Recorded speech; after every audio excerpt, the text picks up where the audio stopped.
నమస్కారాలు తెలియజేస్తూ ఇవాళ రాష్ట్రంలో జరుగుతున్నటువంటి పలు అంశాలపైన మాట్లాడేందుకు మేధావులతోని చర్చించేందుకు మేధావులు మొత్తం తెలంగాణ సమాజం ఏం ఆలోచిస్తుందో ప్రజలకు తెలియజేసేందుకు తెలంగాణ జాగృతి ఆధ్వర్యంలో రేపు సోమాజిగూడ ప్రెస్ క్లబ్లో ఉదయం 11 గంటలకు ఒక రౌండ్ టేబుల్ సమావేశాన్ని ఏర్పాటు చేయడం జరిగింది.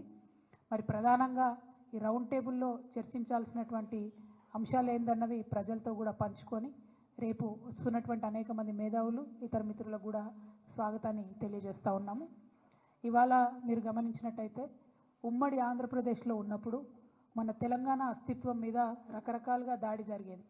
అది మన భాషను అవహేళన చేయడం కావచ్చు, మన యాసను అవహేళన చేయడం కావచ్చు, మన దగ్గర కవులు కళాకారులు లేదనడం కావచ్చు, లేకపోతే మన పాటలు కాకుండా మన పాటలను మరిపించేటటువంటి ఇంకొక పాటలను ప్రభుత్వ వేదికల మీద పాడించడం కావచ్చు, మన పండగలను అవహేళన చేయడం కావచ్చు, మన పండగలకు ప్రాధాన్యత ఇవ్వకపోవడం కావచ్చు, మన దగ్గర ఉండేటటువంటి గంగా జమున తహజీబ్ని అవమానించే విధంగా మాట్లాడడం కావచ్చు, ఇవన్నీ కూడా మనం ఉమ్మడి ఆంధ్రప్రదేశ్లో భరించినాం, వాటిని ఫేస్ చేసినాం, వాటిని దాటుకొని ఉద్యమం చేసి ఇవాళ ప్రత్యేక తెలంగాణ రాష్ట్రాన్ని సాధించుకోవడం జరిగింది.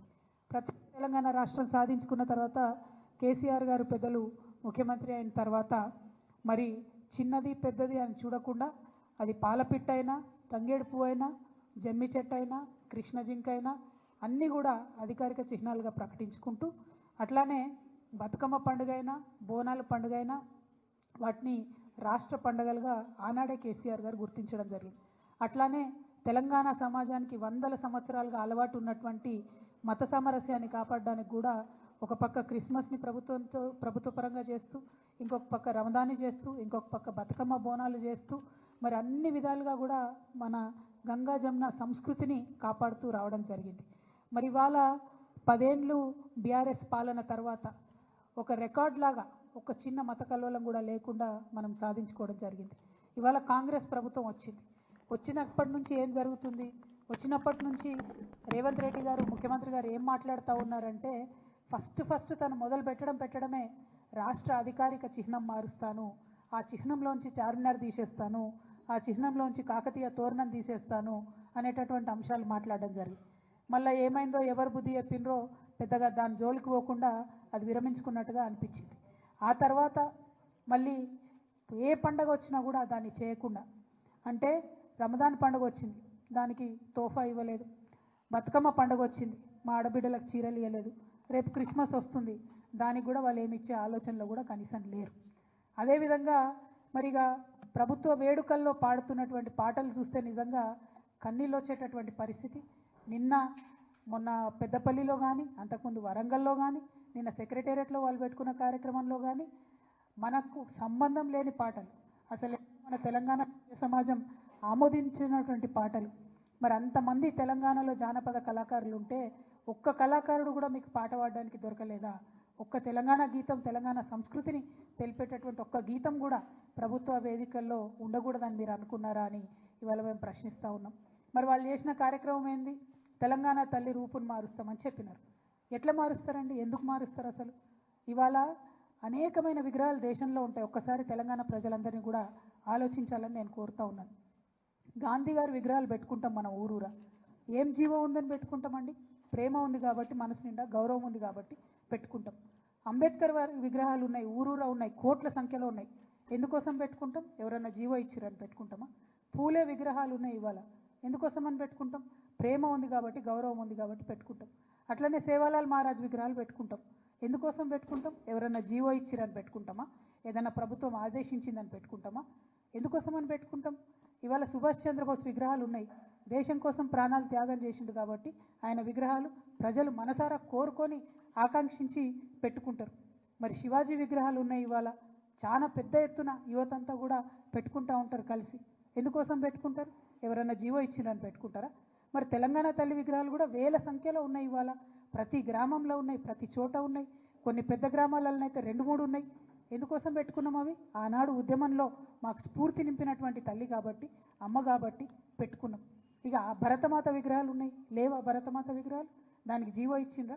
కేంద్ర ప్రభుత్వం జీవో ఇచ్చిందా? జీవో ఇస్తేనే జీవో పరంగానే పెట్టుకున్నామా? లేదు కదా, దేశభక్తితో పెట్టుకుంటాం. మరి దీన్ని కూడా అవమానించే రకంగా ఇవాళ ఒక కొత్త విగ్రహాన్ని పెట్టి ఇగో ఈమెనే మీ తల్లి, మీరు ఇదే విగ్రహం పెట్టాలి, ఈ విగ్రహం తప్ప ఇంకో రకంగా ఈ విగ్రహాన్ని మార్చి పెడితే కేసులు పెడతామని చెప్పి బాజాప్తా గెజెట్ చేసినటువంటి ప్రభుత్వం రేవంత్ రెడ్డి గారి ప్రభుత్వం. బ్రిటిష్ ప్రభుత్వం కూడా ఎన్నడూ భరతమాత మీద గెజెట్ ఇవ్వలే, కానీ రేవంత్ రెడ్డి సర్కార్ మాత్రం తెలంగాణ తల్లి మీద గెజెట్ ఇవ్వడం అన్నది చాలా దారుణం, చాలా ఘోరాతి ఘోరమైన విషయం మనం గమనించాల్సిందిగా నేను తెలంగాణ ప్రజలందరినీ కూడా మరి కోరుతా ఉన్నా. అంటే ఇవాళ కాంగ్రెస్ నాయకులు ఎట్లా మాట్లాడుతున్నారంటే ఉమ్మడి ఆంధ్రప్రదేశ్లో సమైక్యాంధ్రాన్ని కోరుకునేటటువంటి కాంగ్రెస్ నాయకులు ఏదైతే ఆర్గ్యుమెంట్ తీసుకొచ్చిండ్రో, ఏదైతే మాట్లాడినరో అవే ఇప్పుడు వీరు కొనసాగిస్తున్నటువంటి పరిస్థితి. అంటే ఒక వింతవాదం, ఒక వితండవాదం, దానికి కాంగ్రెస్ వాదం అంటాం మేము, తెలంగాణ వాదం అనం. మీరు కాంగ్రెస్ వాదులు, మీరు తెలంగాణ వాదులు కాదు, ముమ్మాటికి కాలేరు. మీకు ఎప్పటికీ కూడా కాంగ్రెస్ ప్రయోజనాలే ముఖ్యం తప్పితే తెలంగాణ ప్రయోజనాలు ముఖ్యం కాదు. ఈ మాట ఇంకొక విషయం, మనందరం ఎందుకు పోరాటం చేసినాం? నీళ్ళ కోసం పోరాటం చేసినాం. ఆదిత్యనాథ్ దాస్ అనేటటువంటి ఒక అధికారి ఆంధ్రప్రదేశ్లో చీఫ్ సెక్రటరీగా పనిచేసి రిటైర్ అయినటువంటి అధికారి అక్కడ ఉండి రాయలసీమ లిఫ్ట్ ఇరిగేషన్ నుంచి రోజుకొక టీఎంసీ నీళ్ళని తీసుకుపోవచ్చని ఆదేశాలు ఇచ్చినటువంటి అధికారిని తీసుకొచ్చి ఇవాళ మీరు తెలంగాణ రాష్ట్ర ఇరిగేషన్ శాఖలో అడ్వైజర్గా పెట్టిండ్రు. అంటే మీరు ఎవరి ప్రయోజనాలు కోరుకొని పెట్టిండ్రు? మనకు వ్యతిరేకంగా జీవోలు ఇచ్చినటువంటి వ్యక్తి తెలంగాణ రాష్ట్రానికి వచ్చి మన నీళ్ళకు సంబంధించి ఆయన ఏం హామీలు ఇస్తాడు, ఏం అడ్వైజ్ చేస్తాడు అన్నది కూడా ఇవాళ ముఖ్యమంత్రి గారు చెప్పాల్సినటువంటి అవసరం ఉంది. అందుకే మేము చెప్తున్నాం, ముమ్మాటికి మీరు కాంగ్రెస్ వాదులే, మీరు తెలంగాణ వాదులు కావు. మీకు మీ కాంగ్రెస్ పార్టీ ప్రయోజనాలు తప్పితే తెలంగాణ ప్రయోజనాలు మీకు పట్టవు. ఇవాళ ఓట్ల కోసం ఎలక్షన్ల సమయంలో ఏం చేసిండ్రండి కాంగ్రెస్ పార్టీ? రేవంత్ రెడ్డి గారు ఎలక్షన్ల కోసం ఏం చేసిండ్రు?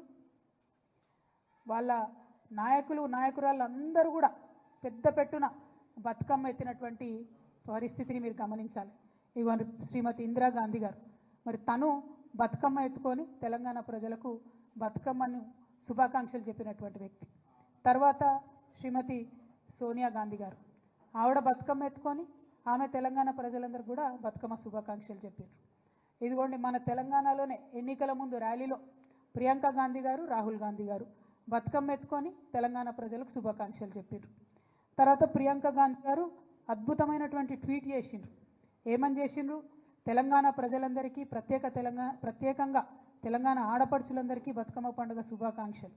ఎందుకంటే 1978లో ఓరుగల్లు మహిళలతో కలిసి మా నానమ్మ శ్రీమతి ఇందిరాగాంధీ గారు బతుకమ్మ ఉత్సవాల్లో పాల్గొనడం ఒక మధుర స్మృతి అని చెప్పి ప్రియాంక గాంధీ గారు చేసినటువంటి ట్వీట్ ఇది.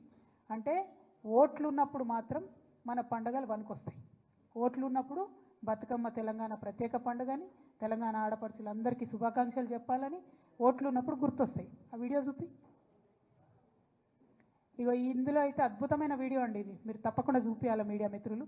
రేవంత్ రెడ్డి గారు, రాహుల్ గాంధీ గారు, కేసీ వేణుగోపాల్ గారు, జయరాం రమేష్ గారు అందరూ కలిసి కోలాటము బతుకమ్మ కలిపి ఆడుతున్నారు. పాపం అక్కడ కూడా మా బట్టెన్నను వెనక వరుసలు పెట్టిండ్రు. సామాజిక తెలంగాణలో బట్టెన్నను వెనక వరుసలు పెట్టి వీళ్ళ అగ్రనాయకులందరూ కలిసి బతుకమ్మ ఆడిండ్రు. బతుకమ్మ ఆడి ఓట్లు ఉన్నాయి కాబట్టి ఎన్ని ఆటలన్నా ఆడతారు అన్నట్టు. కానీ ఓట్లు అయిపోగానే తెలంగాణ బతుకమ్మ ఎవరిది, ఎవరు ఆడిండ్రు, ఎందుకోసం బతుకమ్మని చేయాలి, ఎందుకోసం మరి మేము బతుకమ్మను గౌరవించాలి, తెలంగాణ తల్లి చేతుల బతుకమ్మ ఎందుకు ఉండాలి అని వాళ్ళ వెర్రి ప్రశ్నలు, వింత ప్రశ్నలు, వితండవాదం చేస్తున్నారు. ఎందుకు ఉండాలంటే కేసీఆర్ గారు ముఖ్యమంత్రిగా ఉన్నప్పుడు ఇక మీరు బాగా మాట్లాడుతున్నారు కదా గెజెట్ ఇయ్యలే, జీవో ఇయ్యలేని. బతుకమ్మ పండుగ గురించి బతుకమ్మను రాష్ట్ర పండుగ చేస్తూ జీవోఎస్ నంబర్ 2 ద్వారా రాష్ట్ర పండుగ బతుకమ్మని ఇచ్చారు. మరి వాళ్ళ ముఖ్యమంత్రి గారిని మేము సూటిగా ప్రశ్నిస్తున్నాం, రాష్ట్ర పండుగ అయినటువంటి ఈ బతుకమ్మ పండుగను అవమానించే విధంగా మాట్లాడుతున్నటువంటి మీ మంత్రులను, మీ కాంగ్రెస్ పార్టీ నాయకులను వాళ్ళ మీద మీరు ఏం చర్యలు తీసుకుంటారు? ఇది మన రాష్ట్ర పండుగ అని అధికారికంగా ప్రకటించుకున్నాం. రాష్ట్ర పండుగను అవమానపరిచే విధంగా మేము చేసుకోము, మాకు సంబంధం లేదు, ఎవరు చేసిండ్రు, ఎక్కడ చేసిండ్రు అని వింత ప్రశ్నలు మాట్లాడుతున్నటువంటి మీ నాయకులకు మీరు ఏం ఏం ఏం శిక్ష వేస్తారు? అంటే ఆంబోతులను వదిలినట్టు ఆడబిడ్డల పండుగ మీద మాట్లాడడానికి మీరు మీ మంత్రుల్ని, నాయకులను వదిలిపెట్టినరా? ఇది వాళ్ళకి చెప్పాలి మీరు. ఎందుకంటే ఎటువంటి అటు మాట్లాడడం, ఆడపిల్లలే కదా మమ్మల్ని అడగరులే అని మీకేమన్నా ఎందుకింత అభిజాత్యం? నాకు అర్థం కాదు. ఎందుకింత పొగరు? ఇట్లా ఉంటుందా? ఎందుకింత పిరికితనం అని కూడా ఒకసారి ఆలోచించుకోవాలి. ఎందుకంటే బతుకమ్మ మీరు తెలంగాణ తల్లి రూపం మార్చేది ప్రజల ఆమోదం ఉన్నట్టయితే అసలు జీవోతోనే అవసరం ఏముంది? ఇంకో రకంగా పెడితే కేసులు పెడతామని బెదిరించేటట్టు గెజెట్ ఇవ్వాల్సిన అవసరం ఏముంది? ఇంత పిరికితనమేంది? ముఖ్యమంత్రి గారు ఇవాళ ప్రతి జిల్లాలో ఒక చిన్న పోస్ట్ సోషల్ మీడియాలో పెడితే వాళ్ళ మీద కేసులు పెడుతున్నారు. వాళ్ళ మంత్రులు ఫోన్ చేసి బెదిరిస్తున్నారు. వాళ్ళ నాయకులు ఫోన్ చేసి బెదిరిస్తున్నారు. ఓన్లీ బీఆర్ఎస్ కార్యకర్తలనే కాదు, సామాజిక మాధ్యమాల్లో ఒక ప్రెస్ మిత్రుడు పోస్ట్ పెట్టినా కూడా ఫోన్ చేసి బెదిరించేటటువంటి పరిస్థితి వచ్చింది. మీకు తెలియదానే మీరు చూడలేదా? ఎన్ని తిట్లు తిట్టిరు కేసీఆర్ గారిని? పెట్టినరా కేసీఆర్ గారు కేసులు? ఒకసారి ఆలోచన చేసుకోవాలి. ఇవాళ యూట్యూబ్లు నడుపుతున్న మిత్రులు కావచ్చు, ఇవాళ మీడియాలో యాక్టివ్గా ఉన్న మిత్రులు కావచ్చు, సోషల్ మీడియా మిత్రులు కావచ్చు, మరి ఇంత పిరికితనం ఈ గౌరవ ముఖ్యమంత్రి గారికి ఎందుకుంటుంది అన్నది ఒక్కసారి మనందరం కూడా ఆలోచించుకోవాలి. కానీ పిరికి ముఖ్యమంత్రి గారికి మేము చెప్తా ఉన్నాం, మీరు ఎన్ని జీవోలు ఇచ్చినా, ఎన్ని కేసులు పెట్టినా ఊరూరా ఊరేగించి మరీ మా ఉద్యమ తల్లిని నిలుపుకుంటాం. డెఫినెట్గా వందల వేల సంఖ్యలో తెలంగాణ తల్లి విగ్రహాలను ఆవిష్కరణ చేస్తాం. తెలంగాణ జాగృతి ఆధ్వర్యంలో చేస్తాం, బీఆర్ఎస్ ఆధ్వర్యంలో చేసుకుంటాం. తెలంగాణ వాదులం, తెలంగాణ ప్రేమికులం అందరం కూడా కలిసి ఊరూరా నిలబెట్టుకుంటాం విగ్రహాలు. మీరు మారిస్తే మా గుండెలలో ఉన్న తెలంగాణ తల్లి బొమ్మ చెరిగిపోదు. మీకు ప్రజలు అవకాశం ఇచ్చారు, వీలైతే 10 మంచి పనులు చేయండి.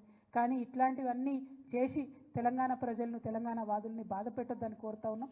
ఈ చర్చ అంతా కూడా వాస్తవానికి మీరు అభివృద్ధి చేయలేకపోతా ఉన్నారు కాబట్టి ఒక డైవర్షన్ కోసం మీరు వాడుకుంటున్నారని చెప్పి మేము బలంగా నమ్ముతూ ఉన్నాం. మేము మిమ్మల్ని మళ్ళీ ఒకసారి కోరుతున్నాం, మాకు ఇష్టం వచ్చిన తల్లిని మా ఇష్టం వచ్చిన దగ్గర పెట్టుకునేటటువంటి స్వేచ్ఛ, స్వాతంత్రం తెలంగాణ రాష్ట్రంలో తెలంగాణ ప్రజలకు ఉండాలి. దానికి మేమే మార్గదర్శకంగా ముందుంటాం. మీరు ఎన్ని కేసులు పెట్టుకున్నా భయపడేది లేదని తెలియజేస్తూ, బతుకమ్మ మీద మరొక్కసారి మాట్లాడే ముందు మంత్రులైనా కాంగ్రెస్ నాయకులైనా ఆలోచించి, ఆడబిడ్డలు మీరు మాట్లాడే ప్రతి మాటను కూడా గమనిస్తున్నారన్న విషయాన్ని ఆలోచించి ఒళ్ళు దగ్గర పెట్టుకొని మాట్లాడాలని చెప్పి హెచ్చరిక చేస్తూ ఉన్నాం. Thank you. జై తెలంగాణ.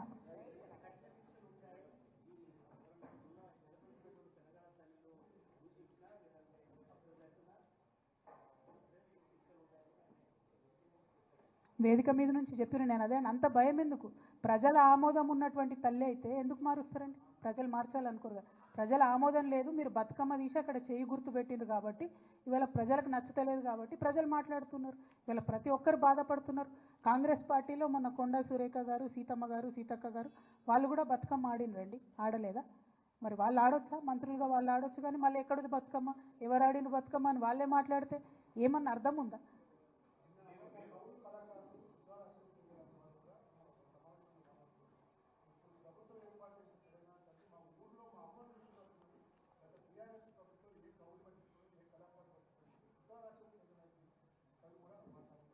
ఇప్పుడు నేను ఒకటే చెప్తా ఉన్నా అండి, భిన్నాభిప్రాయాలు ఉండొచ్చు.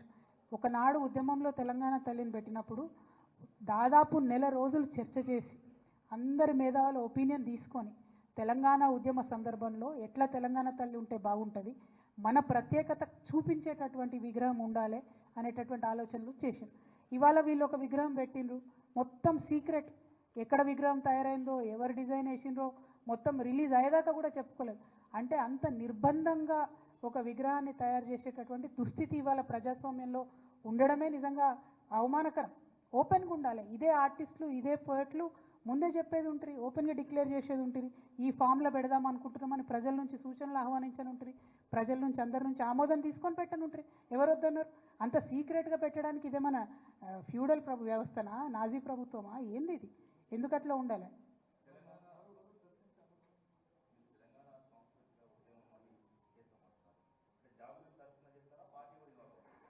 తెలంగాణ జాగృతి తరఫున ముందు నుండి అనేక అంశాలపై మేము కొట్లాడుతూ వచ్చినాం. మా యొక్క అంశాలను మేము ప్రస్తావిస్తాం. తెలంగాణలో బీఆర్ఎస్ గవర్నమెంట్ ఉన్నప్పుడు కూడా మేము దాదాపుగా 5 వాల్యూమ్స్ తెలంగాణ చరిత్ర, 3000 సంవత్సరాల తెలంగాణ చరిత్ర తెలంగాణలో చేసే కార్యక్రమాలు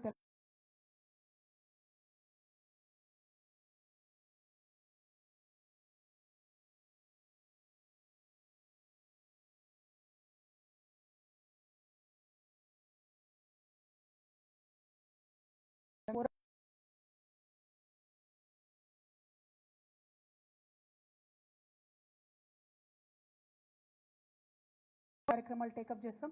రేపు రౌండ్ టేబుల్ సమావేశంలో వక్తలందరూ అభిప్రాయాలు తీసుకొని, వారి సూచనలు తీసుకొని, మేధావులందరి యొక్క ఒపీనియన్ తీసుకొని ఇంకా ఫర్దర్ కార్యాచరణ కూడా తప్పకుండా చేస్తాం. మేము బతుకమ్మను విశ్వవ్యాప్తం చేసేటటువంటి ప్రయత్నం చేసినాం, కానీ ఇవాళ కాంగ్రెస్ ప్రభుత్వం దాన్ని మరుగున పడేసేటటువంటి ప్రయత్నం చేస్తుంది. సో ఒక సంస్థ బతుకమ్మ కోసం చేసినటువంటి ప్రయత్నం దుబాయ్ దాకా తీసుకుపోయి మేము బుర్జ్ ఖలీఫాలో అద్భుతంగా నిలబెట్టుకున్నాం, జై తెలంగాణ అనే నినాదం ఆడ కూడా వినిపించినాం. సో మేము డెఫినెట్గా వదిలిపెట్టాం, మా ప్రయత్నం మేము చేస్తూనే ఉంటాం. రాజకీయ పార్టీలను పిలవలేదండి, మేధావి వర్గాన్ని తెలంగాణ సాంస్కృతిక ఉద్యమంలో కీలక పాత్ర పోషించిన వాళ్ళందరినీ కూడా పిలవడం జరిగింది.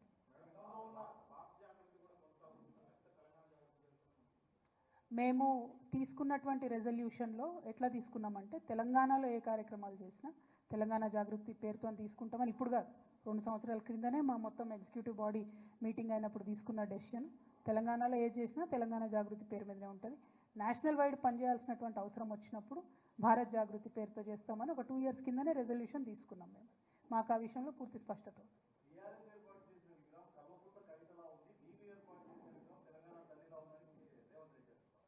ఇప్పుడు నేనేమంటున్నా అంటే అంత సంకుచిత స్వభావంతో కేసీఆర్ గారు ఎన్నడూ ఆలోచన చేయలేదు.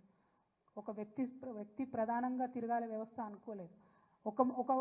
ఒక అంశం గుర్తు తెచ్చుకోండి, తెలంగాణ ఉద్యమంలో ఇదే సోనియమ్మ బర్త్డే రోజు ప్రకటించిన తెలంగాణను 23 డిసెంబర్ నాడు వెనక్కి తీసుకుంటే కేసీఆర్ గారు సంకుచితంగా ఆలోచించిండ్రా? నాకు పదవి ఉండాలి, పార్టీ ఉండాలనుకున్నారా? నాకు పార్టీ అవసరం లేదు, పదవి అవసరం లేదని చెప్పి జేఏసీ పెట్టి తెలంగాణ ఉద్యమానికి ముందుకు పోలేదా? కేసీఆర్ గారిది ఒక విశాల తత్వం, రేవంత్ రెడ్డి గారిది సంకుచితత్వం. దాన్ని మార్చుకోమని చెప్తున్నాం మేము. మీరు ఇవాళ ముఖ్యమంత్రి గారి పొజిషన్లో ఉన్నారు, ముఖ్యమంత్రి అంటే రాష్ట్రానికి ఒక తండ్రి పాత్రలో ఉన్నారు, అందరి గురించి ఆలోచన చేయండి అని చెప్తున్నాం మేము, ఒకరి గురించి ఆలోచన చేయమంటలేం. ఆ తెలంగాణ తత్వమే విశాల తత్వం, దాన్ని కొనసాగించండి అని అడుగుతున్నాం.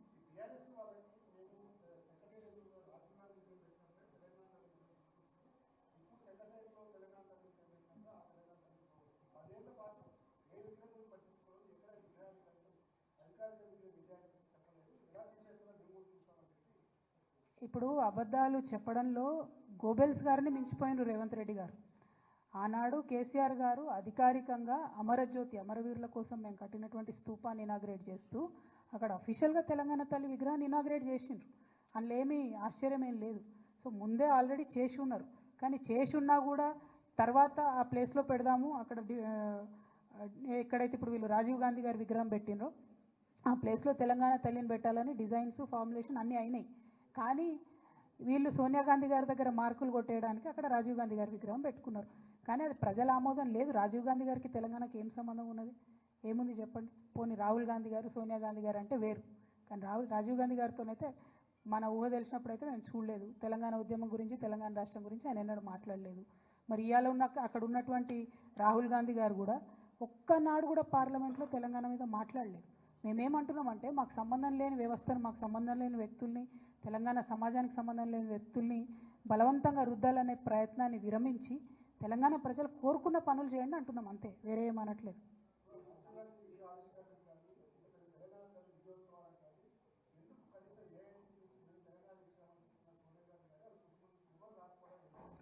వాళ్ళు వస్తేంది రాకపోతుంది, అసలు విజయం ఎక్కడుంది, ఉత్సవం ఎక్కడుంది, ఏం పని చేసిరని ఉత్సవాలు చేసిరు అన్నది అందరికీ అర్థం కానటువంటి పరిస్థితి ఉంది. ఏం పని చేసిరు చెప్పండి? ఒక పెన్షన్ పెంచిండ్రా? ఏమైనా కొత్త ఉద్యోగాలు ఇచ్చిరా? పాత కేసీఆర్ గారు ఇచ్చిన నోటిఫికేషన్లు ఇచ్చుకుంటూ పోయినరు. కొత్తగా ఏం చేసిరు? వాళ్ళు కొత్తగా చేసిన ఒక నిర్మాణం తెలంగాణ తల్లి అని చెప్పి పెట్టినరు. ఇప్పుడు దాని మీదనే మొత్తం తెలంగాణ సమాజం కన్ఫ్యూజన్లు ఉంది, బాధపడుతున్నటువంటి పరిస్థితి ఉన్నది. వాళ్ళు చేసిన విధ్వంసం గొప్పగా ఉన్నది కదా, ఎంత గొప్ప విధ్వంసాలు చేసిండ్రు. ఫుట్పాత్లన్నీ ఊడ్చి పడేస్తున్నారు, పేదోళ్ళని తీసి పడేస్తున్నారు, హైడ్రా పేరుతో విధ్వంసం చేస్తున్నారు.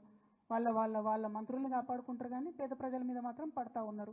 సో ఇవన్నీ చూస్తున్నారు కదా ప్రజలు, వాళ్ళు చేసిన నిర్మాణం ఏముందని దానిలో మాట్లాడడానికి ఏముంది? ఉత్సవాలు ఎందుకు చేసిరో వాళ్ళకే అర్థం కాలే. అక్కడ మరి తెలంగాణ పాటలు కాకుండా విచిత్రమైన పాటలు ఎందుకు పెట్టిండ్రు అన్నది మాకు అర్థమవుతలేదు. ప్రజలందరూ కూడా బాధపడుతున్నారు, ఒక రకంగా చెప్పాలంటే అసహించుకుంటున్నారు.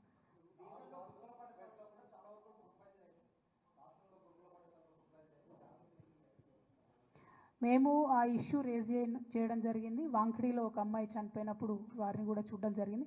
అట్లానే బీఆర్ఎస్ పార్టీ నుంచి టేకప్ చేసినటువంటి కార్యక్రమాల్లో కోవ లక్ష్మి గారినైనా, సత్యవతి రాథోడ్ గారినైనా, నిన్ననే సబితక్కనైనా అందరినీ కూడా అరెస్ట్ చేస్తున్నారు. నిజంగా అన్ని చక్కగా ఉంటే, గురుకులంలో వ్యవస్థ అంతా చక్కగా ఉంటే మరి మంత్రులు పోతే భయం ఏముంది? మంత్రులు పోతే ఆపాల్సిన అవసరం ఏముంది? అంటేనే అక్కడ డిఫరెన్స్ అర్థమైపోతుంది కదా. సో ఈ ప్రభుత్వానికి చిత్తశుద్ధి లేదు, నిజం చెప్పే ధైర్యం లేదు. తెలంగాణ ఉద్యమంలో వారు లేరు కాబట్టి వారి పేరు నమోదు చేసుకోవాలని చరిత్రను వక్రీకరించేటటువంటి ప్రయత్నం తప్పితే వేరే లేదు. కానీ అది మేము ఒక సాంస్కృతిక సంస్థగా వ్యతిరేకిస్తున్నాం. ఉద్యమంలో లేని వాళ్ళ పాత్ర కూడా చరిత్ర అనేది మర్చిపోదు. చరిత్రలో కొన్ని నల్ల పేజీలు మాత్రం రేవంత్ రెడ్డి గారి పేరు మీద రాయబడతాయి.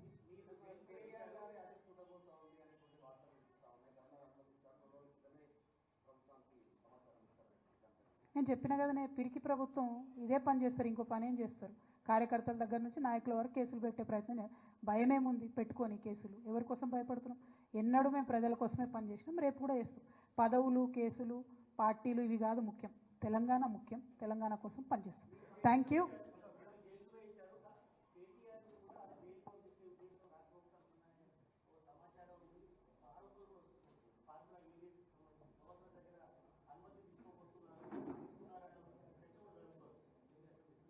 నేను అదే అంటున్నా కదా, ఎవరెవరు నిజాన్ని నిర్భయంగా చూపిస్తారో, ఎవరైతే ప్రభుత్వాన్ని ఎండగడతా ఉన్నారో వాళ్ళ మీద కంపల్సరీ ఈ ప్రభుత్వం ప్రతిచర్యగా కేసులు పెట్టే ప్రయత్నం చేస్తుంది.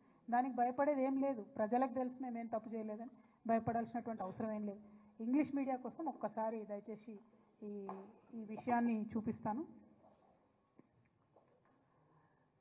Telangana State Festival Batukama is celebrated by entire Telangana society. It is a very well respected and loved festival across Telangana. And Honorable Srimati Indira Gandhi ji in 1978, when she came to Warangal, she celebrated this festival. And her Priyanka Gandhi ji had also tweeted about this Indira Gandhi ji visiting Telangana during that time. And this is Ms. Priyanka Gandhi and Rahul Gandhi ji carrying Batukama here. And again, this is Shri Sonia Gandhi ji carrying the Batukama. And she greeted us on multiple occasions during this festival. Batukama has been declared as a state festival in Telangana. But unfortunately, today there is a feudal chief minister from the Congress party. He is trying to undermine the Telangana culture. He wants to insult Telangana culture. He was never a part of Telangana movement. So somehow he wants to make his place known in the Telangana history. So he's trying to belittle our culture. We severely condemn this.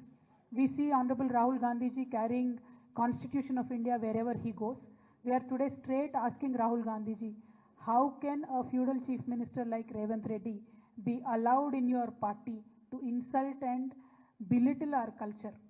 How can he come and change Telangana Talli statue, which was created during the Telangana movement time, by removing our state festival Batukama from her hand? Is this granted by you, Mr. Rahul Gandhi? It is a straight question that I am asking you, because during Jodo Yatra, you came to Telangana. You played Batukama along with Revanth Reddy ji, Jairam Ramesh ji, and K.C. Venugopal ji. You know this festival. You understand our emotions. At least Telangana people believed that you understand our emotions. So we are asking Rahul Gandhi ji today, are you approving this change of Telangana Talli statue? Are you supporting your feudal chief minister? This is my straight question. I hope Rahul Gandhi ji will answer. Thank you. Jai Telangana.